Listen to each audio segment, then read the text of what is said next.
Ben, je suis contente d'être avec vous ce midi. 42 personnes. Wow, ça prouve que c'est un besoin hein, pour les parents. Donc, ben, je me présente, je m'appelle Jessica Gouin, je suis travailleuse sociale. Je travaille avec des proches aidants depuis bientôt 13 ans, autant dans des organismes communautaires que dans le réseau de la santé, tant aussi avec des proches aidants d'aînés, de santé mentale, TDAH et des parents d'enfants handicapés. C'est vraiment mon dada, là, les proches aidants. Je suis en pratique autonome depuis presque un an. J'ai fondé mon entreprise que j'ai appelée Accompagne aidant. Donc, brièvement, là, j'offre des services à tous les types de proches aidants, que ce soit les parents ou autres, les proches aidants d'aînés ou toute autre sorte de proches aidants, par du soutien psychosocial, des rencontres individuelles, familiales, de l'information, des orientations, de l'accompagnement dans les démarches aussi, puis des conférences et des ateliers. Donc, ben, aujourd'hui, on va parler du processus d'acceptation, du diagnostic de son enfant. Ça continue à rentrer. Donc, oui, c'est un sujet qui touche beaucoup de parents. C'est sûr que ça s'adresse aux parents. Je vois qu'il y a quand même beaucoup d'intervenants. C'est sûr que vous allez aller chercher des petites choses, là, mais ça reste que ça s'adresse aux parents. Donc, c'est la base là, de la base. Donc, voilà. Comment ça va se dérouler? Ben, en fait, on va regarder en premier lieu les particularités qui sont propres à l'acceptation d'un diagnostic quand c'est pour son enfant par rapport à d'autres types de proches aidants. Les étapes du processus d'acceptation, les pièges à éviter, ainsi que les stratégies d'adaptation. Évidemment, 45 minutes, je l'ai dit, c'est la base. Hein, je ne pourrais pas tout voir en détail, donc je vais passer peut-être rapidement sur certains points, mais ça vous donne quand même une bonne idée. Puis de toute façon, il va y avoir, comme Justine l'a dit, une période de questions à la fin si vous voulez en savoir plus. Euh, on va commencer dans le vif du sujet. Ben oui, qu'est-ce qui est propre à l'acceptation d'un diagnostic quand c'est pour son enfant par rapport à d'autres types de proches aidants? Ben, bien sûr, on a les inquiétudes pour le futur. Hein. On se pose beaucoup de questions comme parents. Qu'est-ce qui va arriver à mon enfant quand je ne serai plus là pour m'en occuper? Est-ce qu'un jour, il va avoir une vie normale? Est-ce qu'il va être autonome? Est-ce qu'il va être heureux? Hein? On se pose mille et une questions. Il y a aussi des impacts possibles sur le couple et sur la fratrie. Avoir un enfant tout court, là, ça peut être une épreuve qui peut être difficile pour bien des couples, mais avoir un enfant handicapé ou qui a des besoins particuliers, ça peut être encore plus éprouvant. Puis souvent, ben, malheureusement, on va négliger un petit peu le couple hein, dans tout ça.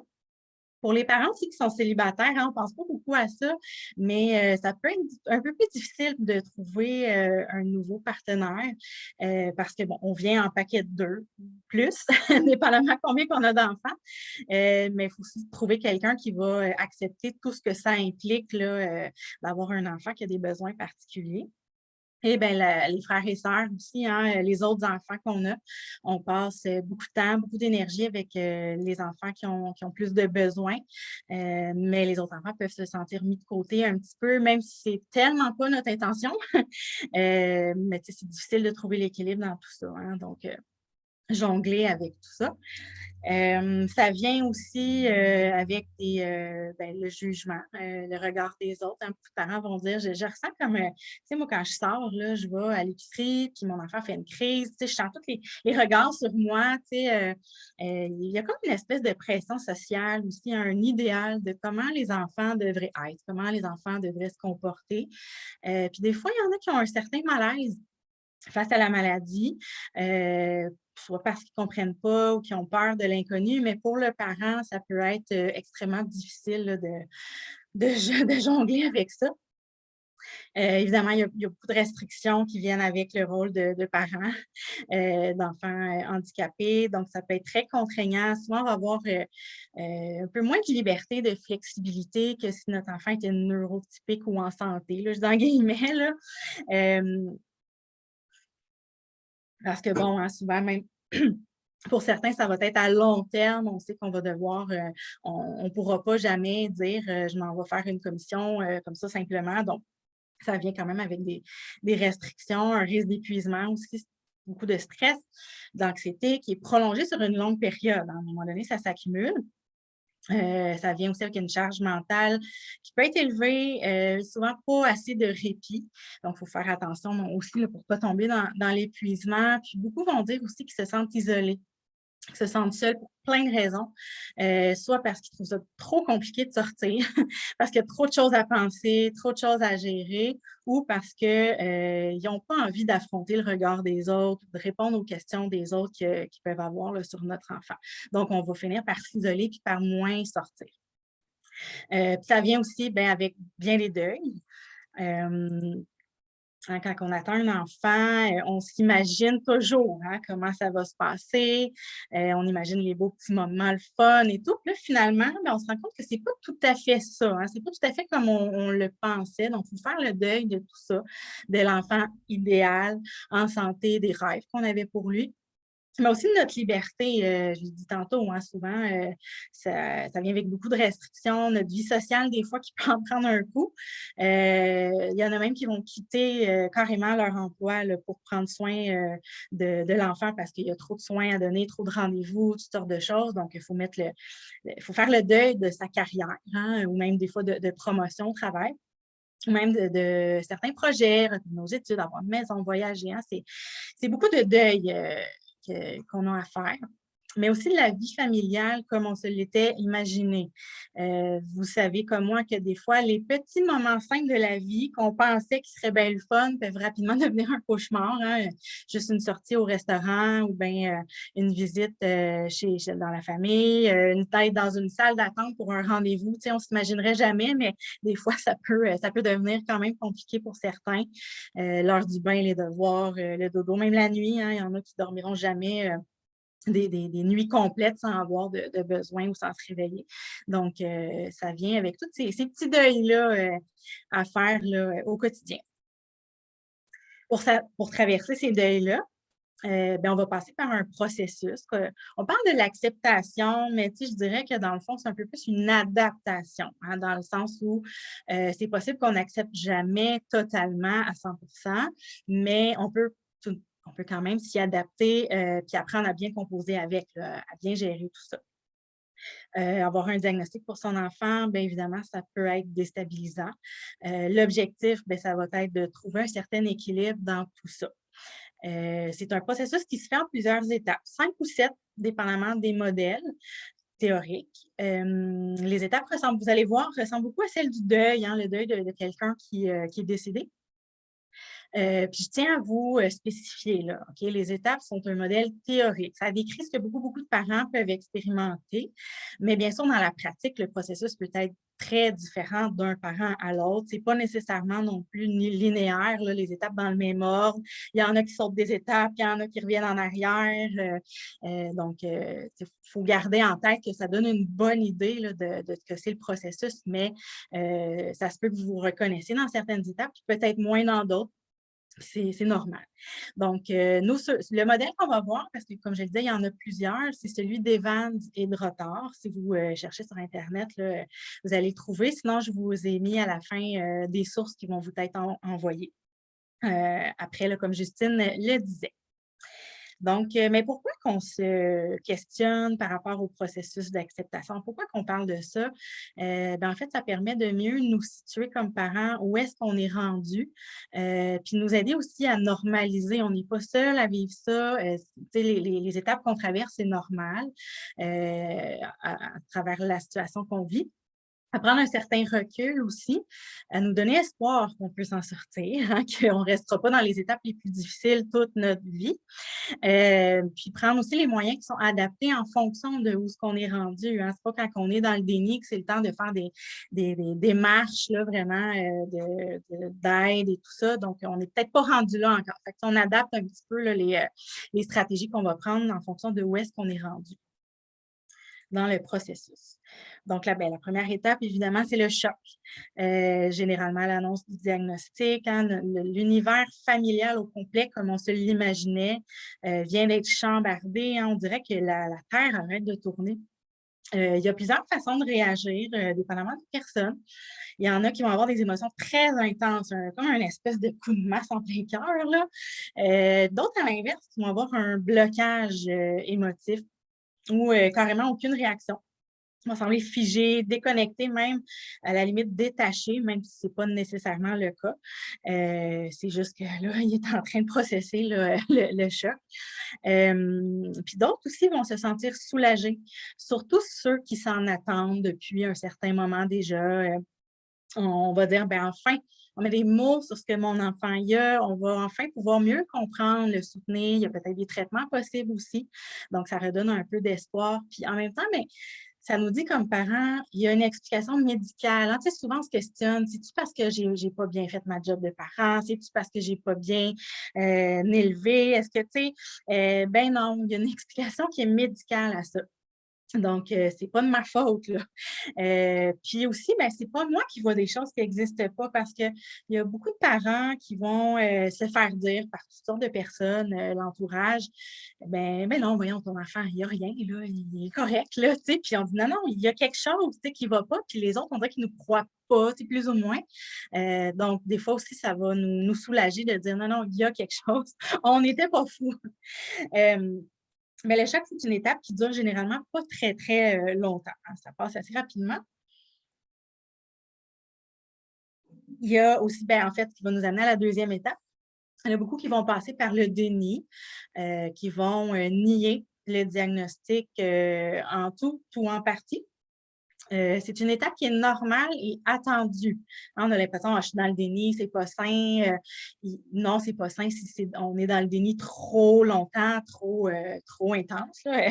Se mettre la tête dans le sable, c'est pas bon, mais d'avoir une petite période de déni, c'est normal puis même souhaitable, parce que ça sert à nous préparer à affronter convenablement la situation, tout en nous permettant de continuer à vaquer à nos occupations, hein. Ça nous empêche d'être totalement dysfonctionnels parce qu'on est trop évahi dans les émotions. Le temps de ramasser nos énergies jusqu'à temps qu'on soit prêt à faire face à tout ça éventuellement.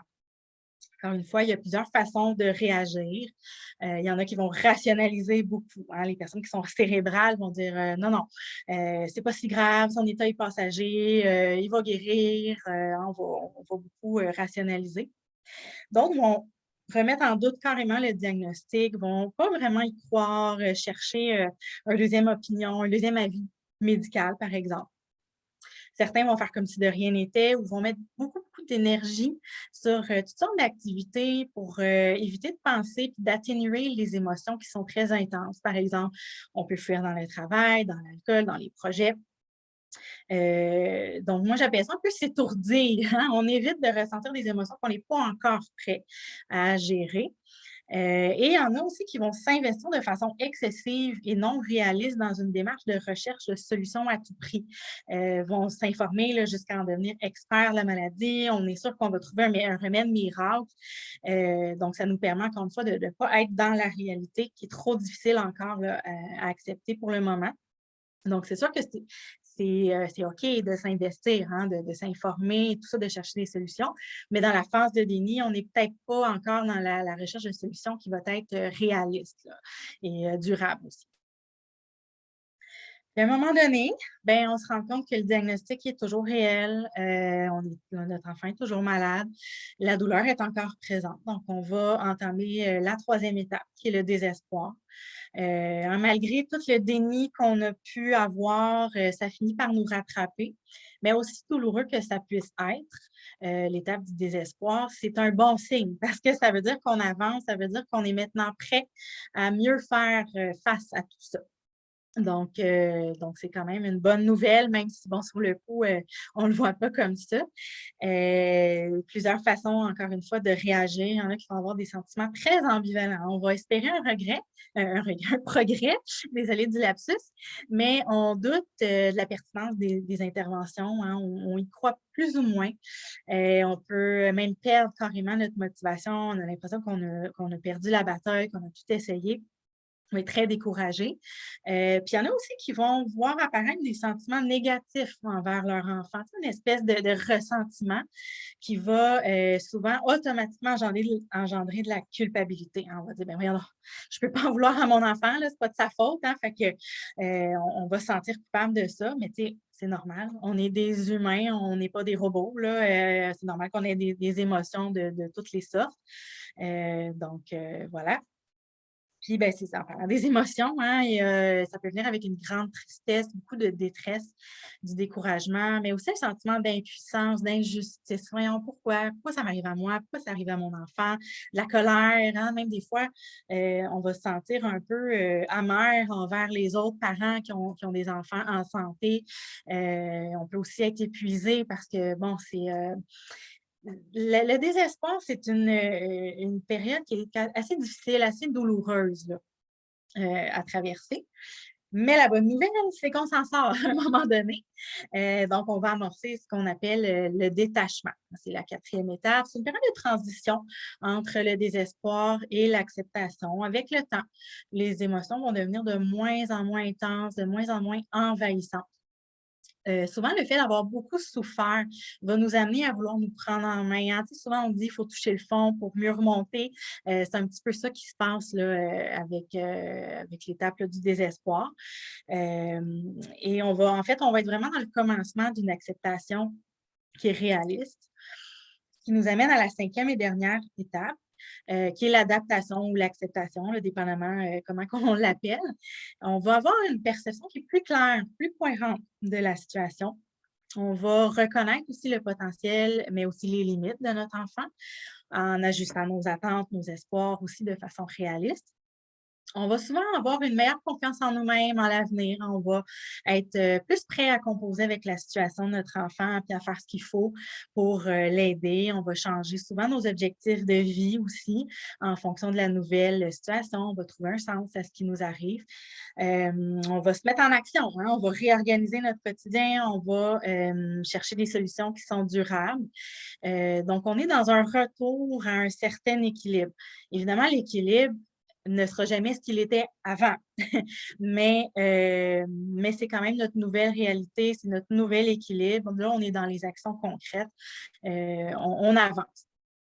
Évidemment, l'acceptation parfaite à 100 pour la vie, là, je pense pas que ça existe vraiment. En tout cas, s'il y en a qui le vivent, dites-moi-le, mais tu sais, je pense que, on a tous des moments où ça va être plus difficile que d'autres, là. Il y a des moments où hem on va avoir plus de misère, hein, l'acceptation, elle va être plus difficile. On dit: «Voyons, j'étais correct», puis, on dirait que là, c'est plus difficile, c'est normal.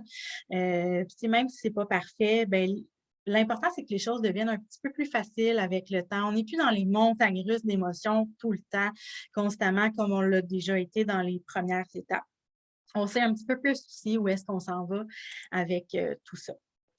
Je trouve ça important aussi de rappeler, hein, que chacun vit les étapes à sa manière, à son propre rythme, qui peut être très différent d'un parent à l'autre. Il y en a que ça va être très rapide, puis il y en a que ça va être plus lent, c'est correct.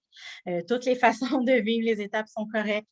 Ça arrive aussi que les deux parents, peu importe qu'on soit encore ensemble ou pas, vont pas être rendus au même endroit, aux mêmes étapes, au même moment. On va trouver, par exemple, que l'autre réagit ben trop ou réagit pas assez. C'est important de juste garder ça à l'esprit puis d'essayer de comprendre un petit peu, OK, il est rendu où l'autre, là? Comment je peux le respecter un petit peu plus dans son rythme? Puis, bien évidemment, s'en parler ouvertement, ça l'aide à mettre les choses au clair puis à se mettre un petit peu plus sur la même longueur d'onde. Puis c'est possible aussi de retourner, hein, dans les étapes, je l'ai dit tantôt. C'est tout à fait normal, hein. On n'est pas dans la cinquième étape, pour le reste de nos jours, là. Des fois, on va revenir dans le déni, des fois, on va revenir dans le désespoir, mais je peux alors me souvenir, par exemple, que je m'en suis sortie, puis je peux me rappeler des moyens que j'ai utilisés aussi pour aller mieux. Donc, ces périodes-là vont souvent là, durer moins longtemps que quand c'est la première fois qu'on les vit. Je sais, j'ai passé vite sur les étapes, je l'ai dit, hein, c'est sûr qu'en 45 minutes, tu sais, j'aurais eu du stock là, pour vous parler pendant 3 heures, là, mais je pense que c'est pas ça l'objectif, c'est d'avoir une idée là, globale de ce que c'est le processus. Comme je l'ai dit, de toute façon, vous allez avoir. Je vois déjà qu'il y a des questions. Je ne les ai pas lues parce que je suis pas multitâche, je suis pas capable de faire des choses en même temps. Mais je suis certaine que Justine va se faire un plaisir de les lire là, à la fin, à la période de questions. Donc, j'espère que je ne vais pas trop vite non plus pour vous. Ben, ce qui nous amène à des pièges, hein, évidemment. On fait tous des erreurs, on va tous tomber dans des pièges à un moment donné ou un autre de notre parcours, c'est normal. Je pense que l'important, c'est de puis c'est pour ça que je vous en parle, quand on les connaît, ces pièges-là, on est mieux en mesure d'essayer de les éviter ou du moins d'en prendre conscience un peu plus rapidement quand ça nous arrive, puis de nous réajuster par la suite. Donc, il y en a qui vont Oups, OK. Il y en a qui vont être dans un désinvestissement total ou prolongé dans le temps, même si, comme je l'ai dit, le déni est tout à fait sain et normal, ça fait partie des étapes. Quand on reste là-dedans, dans le déni ou dans la fuite trop longtemps, ça peut avoir des conséquences évidemment sur l'enfant, sur les frères et sœurs, dans notre couple aussi. Et à l'inverse, il y en a d'autres qui vont se surinvestir, qui vont tout faire tourner autour de l'enfant au point de mettre sa propre vie sur pause, hein, vont s'oublier complètement. On ne devient que la maman de, le papa de, hein, quand on nous demande de nous présenter, c'est comme la première chose qu'on va dire. Euh, on va avoir tendance des fois à s'isoler, à délaisser des activités qu'on aimait, même à négliger d'autres aspects de notre vie qui étaient importants pour nous. Évidemment, ça peut être dangereux à long terme, hein. On peut se perdre, on ne sait plus qui on est, on ne sait plus qu'est-ce qu'on aime. Donc, ça peut nous amener à un épuisement, voire même des fois à la dépression. Donc, il faut rester vigilant par rapport à tout ça. Au même titre que quand on prend toutes les responsabilités sur nos épaules. Ça, on voit ça souvent pour toutes sortes de raisons, soit parce qu'on ne fait pas vraiment confiance aux autres. Il y en a qui ne feront pas confiance aux ressources de répit, mais même qui ne feront pas confiance au conjoint ou à l'autre parent, hein, vont dire ah, il sait-tu vraiment comment s'en occuper? Hein? On a l'impression que c'est comme il n'y a personne d'autre qui peut s'en occuper comme nous, on le fait. Nous, on connaît notre enfant par cœur, donc ça peut être difficile de déléguer des fois certaines responsabilités à d'autres, ou des fois aussi, on n'osera juste tout simplement pas demander d'aide parce qu'on ne veut pas déranger. Donc, le danger là-dedans aussi, c'est que des fois, on va mettre de côté les personnes qui voudraient nous aider. Par exemple, aux parents, la famille, qui peuvent éventuellement en venir à se sentir inutiles, un peu incompétents, parce qu'on leur dit toujours: «Non, non, c'est beau, je vais le faire. Non, non, je vais m'en occuper». Tu sais, on a l'impression qu'on ne fait jamais la bonne affaire. Donc, des fois, les gens vont avoir tendance à se désinvestir parce qu'ils ont l'impression qu'on ne leur a pas laissé la place. Donc, ça, c'est le danger là aussi, à prendre toutes les responsabilités. Alors, c'est pas facile, mais il faut apprendre à faire confiance puis, petit à petit, à laisser, déléguer un petit peu là, des choses, aux autres. Anticiper de façon excessive, hein, se projeter très, très loin dans l'avenir, dans nos inquiétudes. Encore une fois, c'est normal de penser au futur, de vouloir se préparer. Mais quand ça devient excessif, hein, on peut facilement se laisser glisser dans une anxiété qui peut devenir malsaine, qui peut devenir très envahissante, puis qui va, au final, nous rendre moins disponibles pour les choses qui sont importantes pour notre famille, pour notre enfant qui en a besoin. Donc, hein, des fois, faut se ramener un petit peu, même si c'est pas facile. Des fois aussi, on va mettre beaucoup d'enfants sur le diagnostic, sur les incapacités de notre enfant, plutôt que sur ses capacités, hein, parce que, bon, on a le nez un peu collé sur l'arbre, hein, on voit juste ce qui est difficile. Mais il faut se rappeler que c'est une caractéristique de notre enfant parmi d'autres. Il n'est pas que ça. C'est pas la seule caractéristique qui définit sa personnalité. Il y a plein, plein, plein de belles forces. J'en suis certaine. Donc, c'est important aussi de mettre d'essayer de les voir un petit peu plus, hein, de se décoller le nez de sur l'arbre puis voir, OK, mais oui, il y a des forces, oui, il y a des beaux moments. Malgré tout, malgré que ça puisse être difficile, on ne minimise pas non plus ce qu'on vit là, comme parents. On peut aussi, à un moment donné, venir à se comparer aux autres, hein. C'est sûr qu'on peut bien penser que le gazon, il est toujours plus vert chez le voisin, mais c'est pas vraiment, ça va pas vraiment nous aider au final. On va juste rester dans les ruminations, puis dans le «Ah, ça a donc bien l'air facile pour l'autre», puis «Ah, pourquoi que moi, c'est pas facile?» Tu sais, c'est normal, mais c'est ça, c'est pas aidant pour nous. Puis d'autres aussi vont vraiment tout garder pour soi, vont pas s'exprimer par rapport à ce qu'ils vivent, soit par peur de déranger, par peur d'être jugé. Ça aussi, ça peut devenir lourd à long terme, hein, ça s'accumule, ça peut un moment donné même nous consumer de l'intérieur. Donc, c'est pas bon, hein, garder en dedans, là, il faut que ça sorte à un moment donné. Mais tu sais, je vous ai donné des pièges que souvent les parents vont tomber là-dedans, mais surtout, surtout, surtout, ce que je veux vous retenir, c'est de ne pas culpabiliser si vous tombez dans l'un ou l'autre de ces pièges, parce que c'est tout à fait normal et humain. En fait, je pense que ça ne le serait pas. Ça serait pas humain si on était parfait tout le temps et qu'on ne faisait jamais aucune erreur. On apprend beaucoup de nos erreurs. Je pense que l'important, c'est juste de le savoir, d'être au courant de ça, puis de s'observer, puis de rester vigilant aussi, de faire de notre mieux dans tout ça. Hein. Le but, c'est ça, hein, c'est pas de ne jamais faire d'erreur. Donc, ben, maintenant qu'on connaît les pièges à éviter, qu'est-ce qu'on peut faire maintenant pour garder l'équilibre, pour améliorer notre situation? Je ne sais pas si il y a beaucoup d'entre vous qui la connaissent. Il y a une prière qui s'appelle la prière de la sérénité, qui est beaucoup utilisée par les alcooliques anonymes. Mais tu sais, je vous dirais, on dit prière, là, mais ça n'a aucun rapport avec aucune religion, quoi que ce soit. Tu sais, c'est universel, ça peut vraiment faire du sens pour beaucoup de personnes. Donc, je vous l'ai dit, c'est mon Dieu, donnez-moi la sérénité d'accepter les choses que je ne peux changer, le courage de changer les choses que je peux et la sagesse d'en connaître la différence. Quand on est devant une situation qui est difficile, on peut se servir de cette prière-là. L'idée, là, c'est d'essayer autant que possible de lâcher prise sur les choses sur lesquelles on n'a pas de pouvoir pour pouvoir concentrer nos énergies sur les choses qu'on peut réellement changer, mais aussi faire la différence entre les deux. Parce que, bon, des fois, on va s'acharner un petit peu sur des choses qu'on croit pouvoir changer, puis dans le fond, on perd notre énergie au final. Donc, il faut se poser la question sur quoi qu'on a du contrôle, sur quoi qu'on n'en a pas aucun pouvoir. C'est une question qui peut sembler facile, mais elle n'est pas facile. Faut s'arrêter et bien y réfléchir.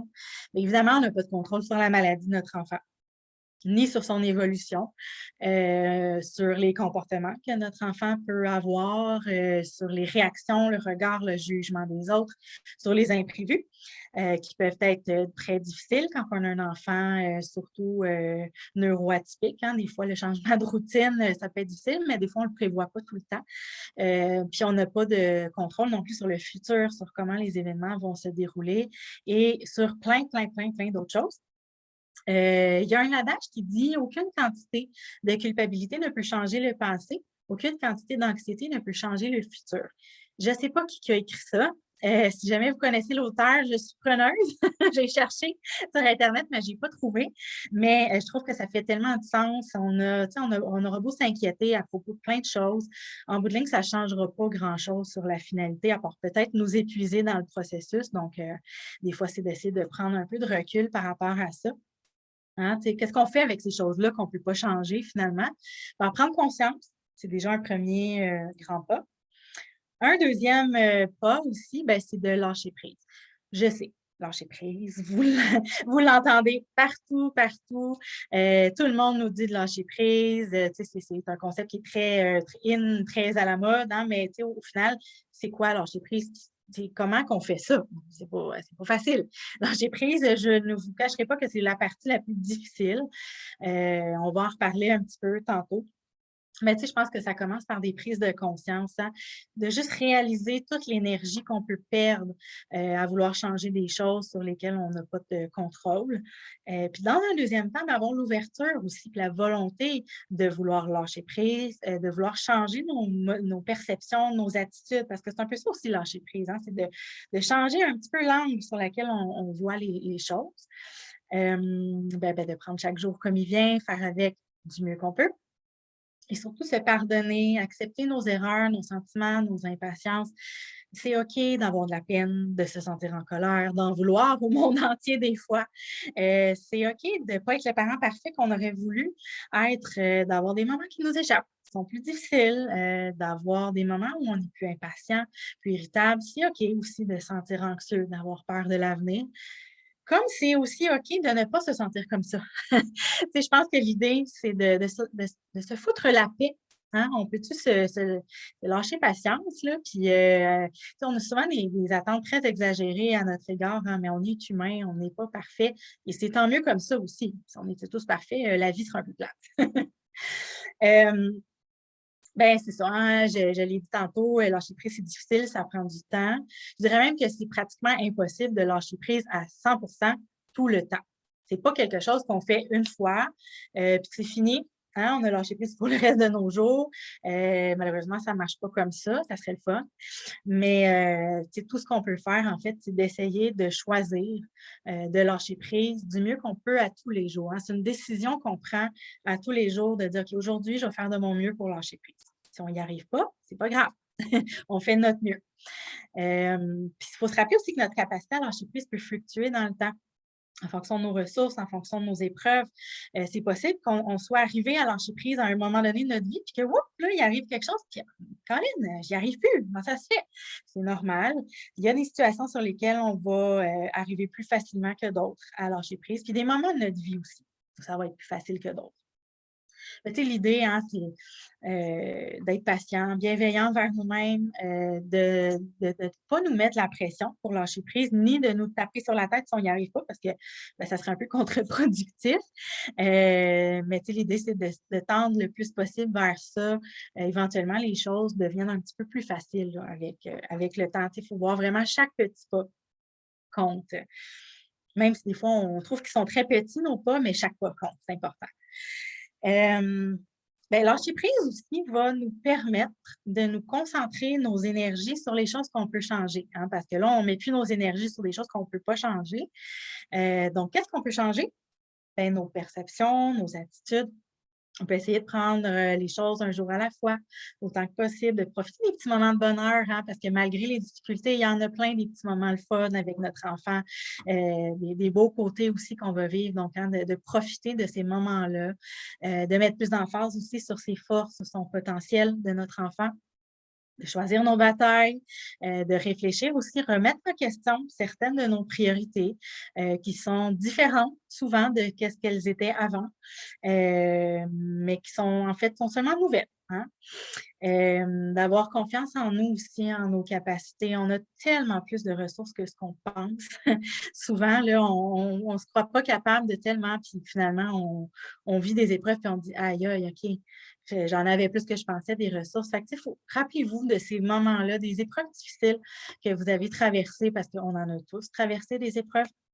On s'en est tous sortis à un moment donné ou un autre. Puis rappelez-vous aussi des forces que vous avez utilisées qui vous ont permis de passer à travers et mettez-les à profit ces forces-là, hein, utilisez-les, c'est des belles ressources, ça. Ben, on peut aussi changer nos choix, nos actions qu'on va faire, maintenir des saines habitudes de vie autant que possible. Je sais, c'est difficile avec un enfant handicapé. C'est l'idée, encore une fois, ce n'est pas d'être parfaite, là, de faire du fitness 3-4 fois par semaine, puis de faire des bons petits plats à tous les jours et tout, là. Tu sais, je pense que l'idée, c'est juste de changer des fois des petites habitudes qu'on a peut-être hein, qu'on a peut-être mal pris.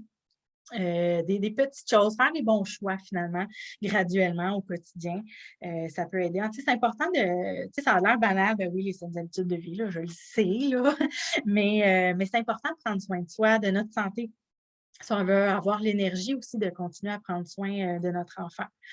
Ben, garder aussi un certain équilibre entre les différentes sphères de notre vie. Faites l'exercice d'une pointe de tarte. Mettez tous vos rôles dans votre vie, tout en proportion de temps, d'énergie que vous passez dans ces différents rôles-là. Évidemment, c'est normal que l'enfant qui a des besoins particuliers prenne quand même une grande part de la tarte. Mais tu sais, des fois, il faut juste se questionner. Est-ce que ça me convient ça? Et est-ce que, il y a pas quelques petites modifications des fois que je peux prendre juste pour rééquilibrer un peu les choses? Donc, ça, c'est important. Chercher les bonnes informations aussi sur la maladie, les traitements, les stratégies qu'on peut mettre en place au quotidien, hein, quand c'est fait de façon saine, ben, ça nous permet de mieux comprendre, de mieux gérer, les choses là, au jour le jour. D'informer l'entourage aussi, hein, c'est quelque chose qu'on ne pense pas toujours nécessairement à faire sur la maladie puis les comportements aussi, de notre enfant, les soins qu'il a besoin. Ça peut éviter des fois des jugements ou des questions inutiles, mais ça permet aussi aux autres de mieux vous soutenir parce qu'ils comprennent mieux votre réalité, hein, quand on leur explique, là, c'est: «Ah OK, je pensais pas que tu vivais ça comme ça, je pensais pas que c'était si difficile».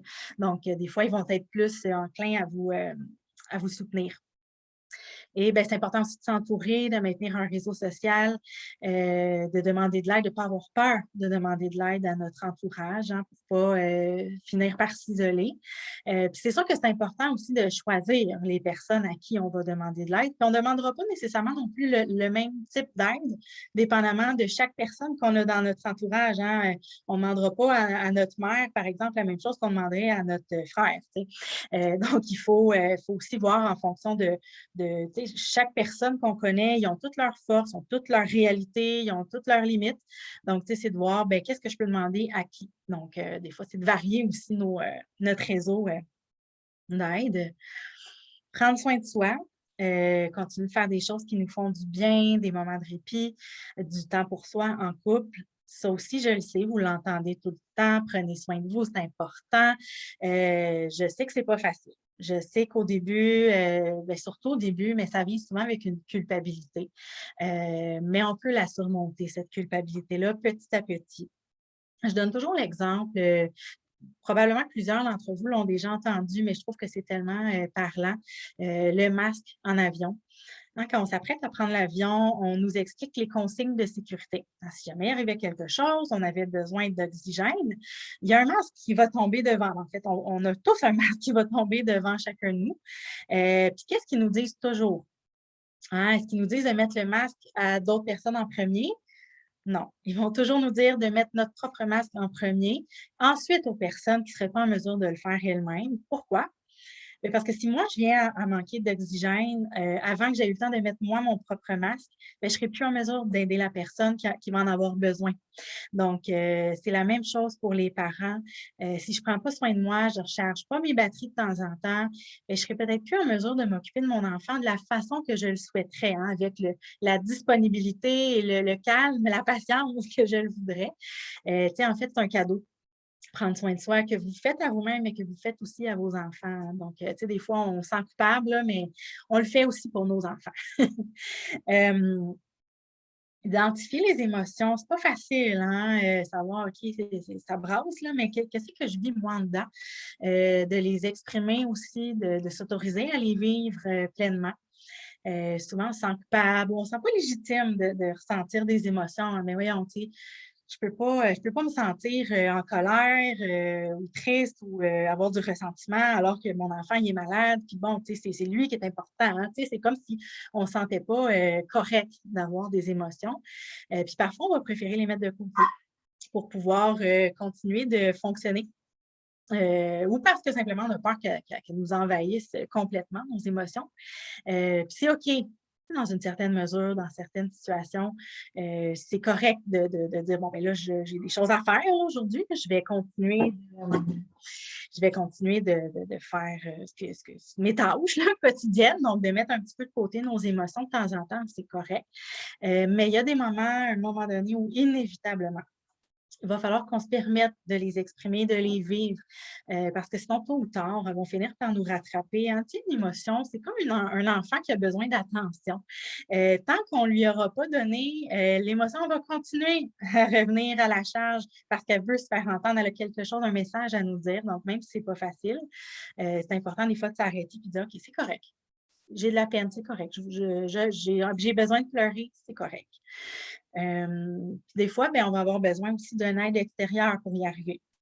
Il y a des groupes de soutien qui existent. C'est vraiment très aidant, pour les parents de parler de ce qu'on vit à d'autres personnes qui nous comprennent, qui ne nous jugent pas, de savoir qu'on n'est pas seul puis qu'il y a un endroit sécuritaire où on peut partager des choses qu'on partagerait probablement pas, autrement à d'autres personnes, des fois, qui nous comprennent un peu moins, qui ne vivent pas notre réalité.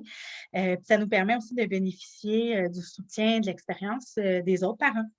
Il y a plusieurs groupes qui existent, dépendamment de la région, dans laquelle vous habitez.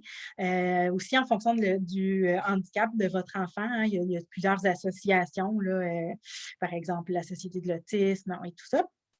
Puis il y a aussi, je ne sais pas si vous la connaissez cette ressource-là, il y a l'Étoile de Pachot, qui, ben, est à Montréal, mais bon, c'est en virtuel pour le moment là, avec, la COVID, qui offre des groupes de soutien, vraiment intéressants. C'est vraiment pour tous les parents d'enfants lourdement handicapés. Donc, je vais vous les envoyer. Je vais me prendre une note d'ailleurs. pas oublier. Je vais vous l'envoyer en même temps, là, les coordonnées de l'organisme, si ça vous tente là, d'aller voir dans le courriel là, que Justine va vous envoyer. Puis parfois, on a besoin d'un coup de pouce supplémentaire, d'un soutien individuel, par exemple, d'un suivi psychosocial ou même des fois d'une thérapie. Donc, c'est correct. Hein, c'est correct d'aller chercher de l'aide et même que c'est souhaitable pour tout le monde. Là. Euh, Puis on peut aussi se questionner, en faire un travail un peu de réflexion. Par exemple, identifier c'est quoi les deuils, c'est quoi les pertes que je vis qui sont les plus douloureuses pour moi, puis qu'est-ce qui s'y rattache en profondeur. Hein? Désolée.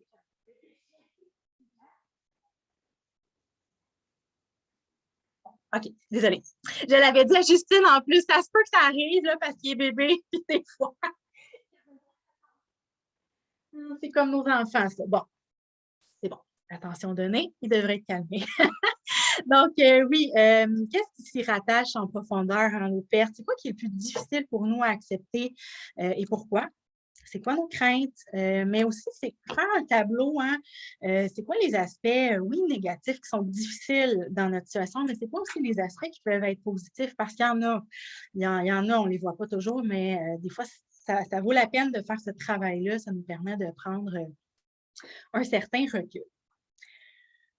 Donc, je terminerai en vous disant que parfois, on voit les choses comme une montagne.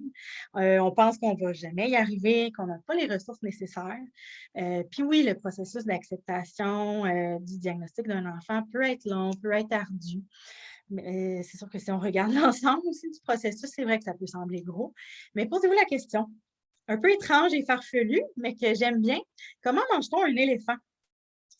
Hein? On va le manger une bouchée à la fois. Hein? Si on essaie de manger l'éléphant d'un seul coup, bien évidemment, on n'y arrivera pas. Là, hein? C'est assez clair. Mais c'est la même chose quand on a un enfant qui a des besoins particuliers. Oui, c'est difficile. Oui, il y a un processus qui se fait, mais on le fait une étape à la fois, hein, comme on mangerait l'éléphant une bouchée à la fois. Donc, voilà, ça fait le tour pour moi. Je vous ai mis les sources, comme je vous l'ai dit, vous n'avez pas besoin de les prendre en note, là, je vais les envoyer à Justine pour qu'elle puisse vous les transférer. Euh, je m'excuse, je n'ai plus rien à y donner. J'ai tout écoulé mes surprises que j'avais prises. Donc, ben, si vous allez sur l'accompagnateur, vous allez trouver ma fiche sur leur site web. Juste aller dans l'onglet chercher une ressource, taper accompagne-aidant. Vous allez trouver ma fiche là, avec tous les services que j'offre. Ben, je vous les ai remis aussi ici.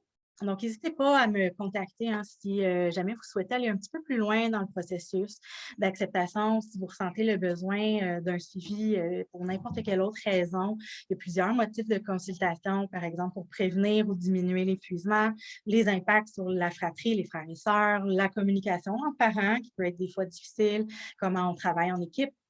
La gestion de nos émotions aussi, de notre culpabilité, donc plusieurs raisons. Oui, désolée, j'ai eu un petit blanc. Je peux faire aussi en vidéoconférence, bien sûr, avec la COVID, on privilégie ça, mais ça peut être aussi des rencontres à domicile. Puis, sachez que mes honoraires sont remboursés par la plupart des compagnies d'assurance en travail social. Là. La plupart du temps, là, ils remboursent une bonne partie. Donc, ben, je vous ai mis mes coordonnées aussi qui vont vous être mis à votre disposition. Le meilleur moyen pour me joindre, ben, c'est le courriel. Vous pouvez aussi aller visiter mon site web si vous voulez avoir un petit peu plus d'informations. Ben, je vous remercie d'avoir été là en si grand nombre. Je ne m'attendais vraiment pas à tant que ça. J'espère que ça a pu vous être utile, même si c'est juste un tout petit peu. Mon Dieu, je suis dans les temps, 44 minutes. C'est génial. Fait qu'on va pouvoir passer à la période de questions. Oui, ben merci beaucoup, Jessica. Moi, j'ai arrêté